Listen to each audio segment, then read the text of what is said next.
Important theorem.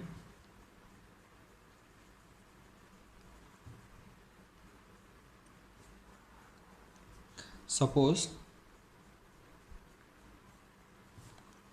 f is absolutely continuous on closed interval a comma b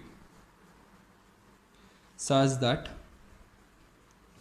derivative of f is equal to 0 almost everywhere, then f is a constant function.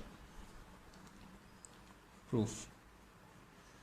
Suppose f is an absolutely continuous on closed interval a comma b such that its derivative is 0 almost everywhere on this interval, then f is constant function. Since f is absolutely continuous,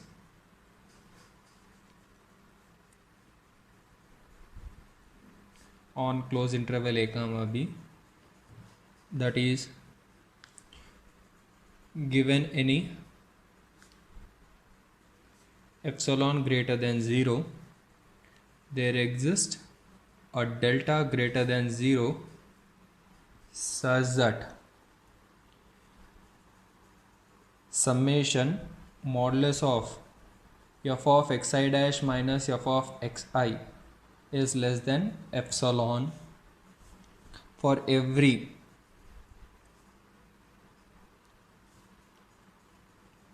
finite collection of intervals xi comma xi dash of non-overlapping intervals in closed interval a comma b satisfy summation modulus of xi dash minus xi is less than delta. Let us take this one as equation number 1, this one as equation number 2. Just I wrote the definition of absolutely continuous. Since f is absolutely continuous on closed interval a comma b, then for any epsilon there exists a delta such that for every finite collection of non-overlapping intervals in closed interval a comma b whose sum of all the lengths of the interval is less than delta, then summation modulus of f of xi dash minus f of xi is less than epsilon. Equation number 2. Now I have to prove that f is a constant function. So let C belongs to closed interval a comma b be an arbitrary point, any arbitrary point. This is closed interval a comma b. In this I am going to take any arbitrary point C. Now I have to prove that to prove f is a constant function, it is sufficient to prove functional value of C is equal to functional value of A. If I show that f of C is equal to f of A, since C is arbitrary, I can take any point. Then functional value of any point in this interval is equal to f of A. Means all the values of each and every point in this closed interval is same, and that same is equal to f of A. Therefore, it is a constant. Let capital E is equal to all those elements x in open interval a comma c such that f dash of x is equal to 0. F dash of x is equal to 0. Let us take all those elements in a comma c such that f dash of x is equal to 0. Since given that f dash is equal to 0 almost everywhere, then we have outer measure of E. Since E is a subset of open interval a comma c, then by the monotonicity this one is less than or equal to outer measure of a comma c. Outer measure of any interval is its length, that is modulus of c minus a, since it is finite. Equation number 3. In the statement clearly given that since f dash is equal to 0 almost everywhere, from the definition of almost everywhere we get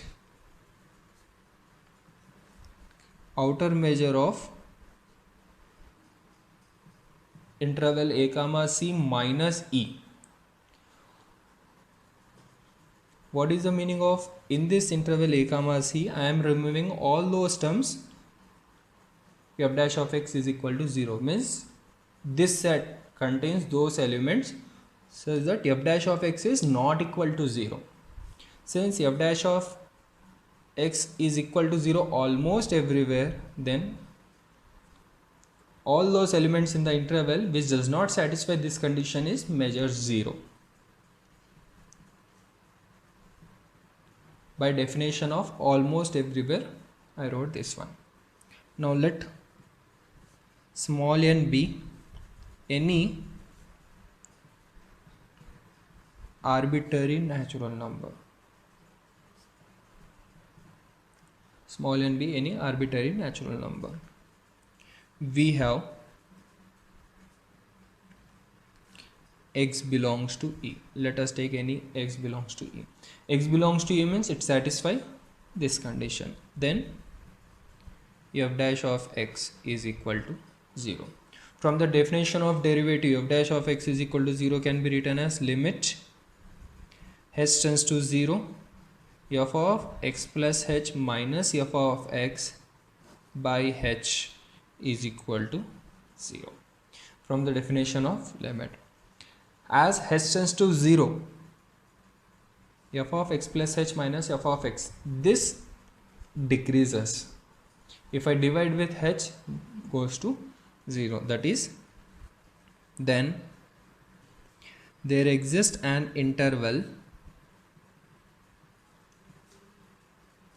x comma x plus h of arbitrary small length, because as h tends to 0, this one reduces. Arbitrary small length such that f of x plus h minus f of x by h is less than epsilon. Less than epsilon means I can take any arbitrary natural number less than n, and this interval is contained in this interval, and x comma x plus h is contained in open interval a comma c. Let us take this one as equation number 5, and what we got this one, that is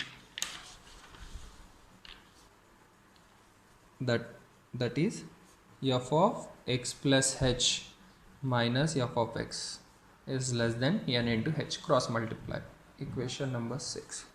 So what we have wrote till now here, for each and every point in this E, I will get an interval of arbitrary small length which satisfy that interval is contained in this one, this interval, and it satisfy this condition. Hence, for each x belongs to E, there exists an interval x comma x plus h of arbitrary small length satisfying equation number 5 and 6. For each and every point there exists an interval which is contained in open interval a comma c, and satisfying this condition. Therefore, hence the collection, because the intervals are arbitrary small length, for each and every point we are going to get an arbitrary small interval. Therefore, the collection of this of all such intervals forms an Vitali cover of E. Vitali cover of E. Since already we got outer measure of E is finite by equation number 3. Now I can use the Vitali covering lemma. Therefore, by the Vitali covering lemma, what the Vitali covering lemma says, in this collection, what is this collection? Collection of all these intervals with satisfying equation number 5 and 6. In this collection, there exists a finite collection of disjoint intervals such that outer measure of E minus union of those intervals is less than epsilon. That is by the Vitali covering lemma. Already I used epsilon earlier. So for delta greater than 0, there exists a finite collection of disjoint intervals, say xk comma yk, where k is equal to 1, 2, so on till n, such that outer measure of E minus union k is equal to 1 to n, xk comma yk is less than delta. This one I wrote by the using the Vitali covering lemma. Equation number 7. Equation number 7, where xk's comma yk's are so labeled xk is less than or equal to xk plus 1. You can, the next term after xk, whatever is there, you can take that one as yk. Now, in view of equation number 4 and 7, we get, what is equation number 4 says? Outer measure of open interval a comma c minus e is equal to 0. E minus this one is less than delta. Open and outer measure of a comma c minus e minus this one is less than delta. We get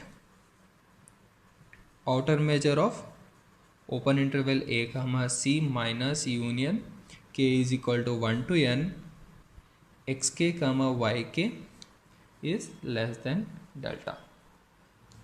Xk comma yk less than delta. So what it means?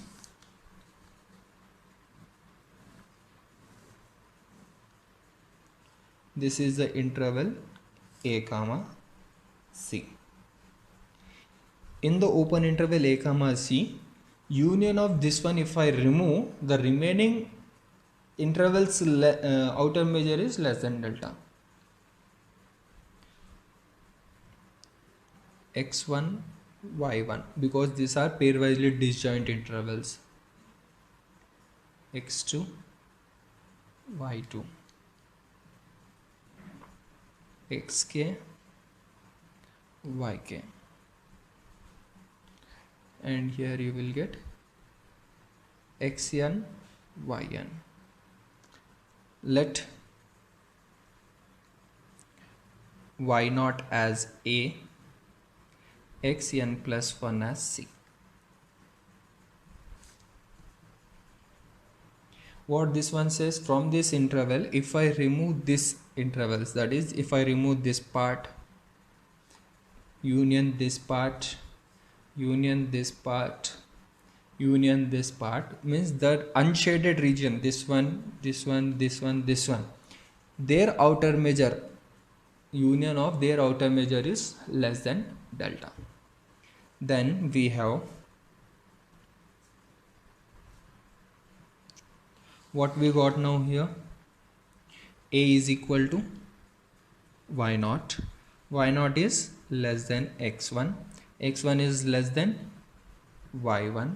Y1 is less than x2. X2 is less than y2. So on. Less than xk.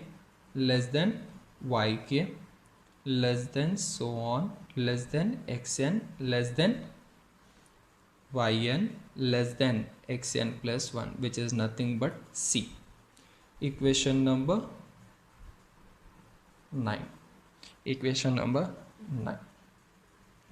And let us take this one as equation number 8. Equation number 8. Now, in view of equation number 8 and 9, what equation number 8 says? From this open interval a comma b, if I remove this shaded region, then this unshaded region's outer measure is less than delta. Means sum of this unshaded plus this unshaded plus this unshaded is less than delta. So what we got now? In view of equation number 8 and 9,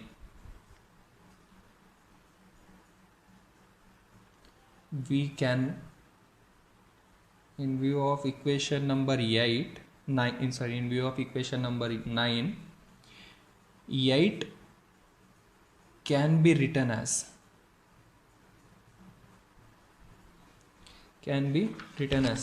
from the diagram what we got here, in this length of this one, that is this one, plus length of this one, that is this one, next length of this one, length of this one, length of this one is less than delta. So this one I can write as summation k is equal to 0 to n modulus of xk plus 1 minus yk is less than delta. Equation number 10. Equation number 10. Hence, by absolutely continuity of f, we get, starting of the proof we have written, if any finite collection of non-overlapping intervals satisfy this condition, then we will get equation number 1. Since here we got a non-overlapping interval which satisfies this one, then I can say that summation k is equal to 0 to n modulus of f of xk plus 1 minus f of yk is less than epsilon, by equation number 1 and 2. Since each interval, since here in the Vitali-Coverlin lemma we got a finite collection of intervals. From which collection? From this collection. All the intervals in this collection are satisfying equation number 5 and 6, means these intervals are also satisfying equation number 5 and 6. Since each interval xk comma yk satisfying equation number 5 and 6, therefore we get f of yk minus f of xk is less than n into yk minus xk for all k is equal to 1, 2, so on till n. equation number 12, and xk comma yk is a subset of open interval a comma c for all k is equal to 1 to so on till n. Now I am going to add all these n inequalities. Adding all these n inequalities in equation number 12, what we will get? Summation k is equal to 1 to n f of yk minus f of xk is less than n into summation k is equal to 1 to n yk minus xk. Equation number 13. Equation number 13. Now note that f of c minus f of a can be written as, what is f of c minus f of a? Functional value at c and functional value at a. This one I can write as functional value of this one minus this one, functional value of plus functional value of this one minus this one, plus minus plus minus. This one can be written as summation k is equal to 0 to n f of xk plus 1 minus f of yk plus summation k is equal to 1 to n f of yk minus f of xk. What is this one? If I expand this one, I will get this part, this unshaded part. And what is this one? Shaded part. Add, subtract, you will get functional value of this one minus this one. Now I am going to take modulus on both sides and applying the triangular inequality, we get modulus of f of c minus f of a is less than or equal to summation k is equal to 0 to n modulus of f of xk plus 1 minus f of yk plus summation k is equal to 1 to n modulus of f of yk minus f of xk. F of xk. Now from equation number 11, what we got, this value is less than epsilon plus. From equation number 13, this value is less than n into summation k is equal to 1 to n yk minus xk by 11 and 13. 11 and 13, which is strictly less than epsilon plus n into sum of this one. Since these are the intervals, in this one sum of this one is less than total sum c minus a is less than c minus a. Since for all k, xk comma yk is contained in open interval a comma c and all are disjoint.